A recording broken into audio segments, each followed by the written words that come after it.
ఆర్మూర్ నియోజకవర్గ ప్రజలందరికీ కూడా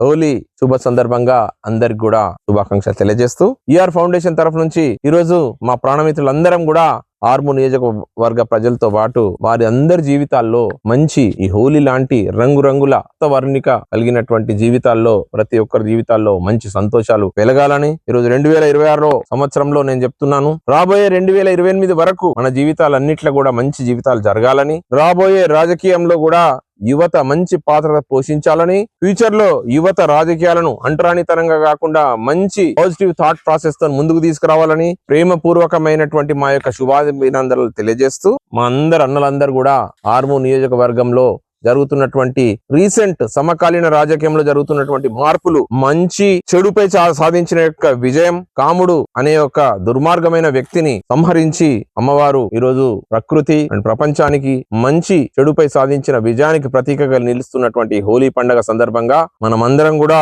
ఈ ప్రజాస్వామ్య విలువల్ని కాపాడుతూ రాజ్యాంగాన్ని ఎంతో ప్రేమగా మనం ముందుకు తీసుకెళ్తూ రాబోయే తరాలకు మనం ఇచ్చే మంచి కానుక ఏంటంటే అహంకారానికి గాని, దౌర్జన్యానికి గాని, రౌడీయిజం గాని, పెత్తందారితనానికి గాని, భూస్వామ్య తరహా వ్యవస్థకి, డబ్బు, మద్యం కి వ్యతిరేకంగా ఖచ్చితంగా రాబోయే తరాలకు మంచి స్టెరలైజ్డ్ ప్రామాణికమైనటువంటి రాజకీయ విలువలు కలిగినటువంటి ఫ్యూచర్ రావాలని, మంచి రాజకీయ నాయకులు రావాలని, అలాగే అందులో మనం అందరం కూడా ఉండాలని, ప్రజలందరూ కూడా జనరంజకంగా పరిపాలించబడాలని, డబ్బుని విశిష్టమైనటువంటి మున్సిపల్ ఎన్నికల్లో డబ్బుల్ని తృణప్రాయంగా వదిలేసి కేవలం యువతకి, నాలెడ్జ్ కి, మంచితనానికి, నైతిక విలువలకి ప్రజలకు దగ్గరగా ఉండే వ్యక్తులనే గెలిపించినటువంటి నా ఆర్మూర్ ప్రజలందరికీ కూడా మనస్ఫూర్తిగా అందరికీ ప్రేమపూర్వక అభినందన తెలియజేస్తూ హోలీ శుభాకాంక్షలు మనలందరి తరఫు నుంచి ఈఆర్ ఫౌండేషన్ చెప్తుంది. Thank you.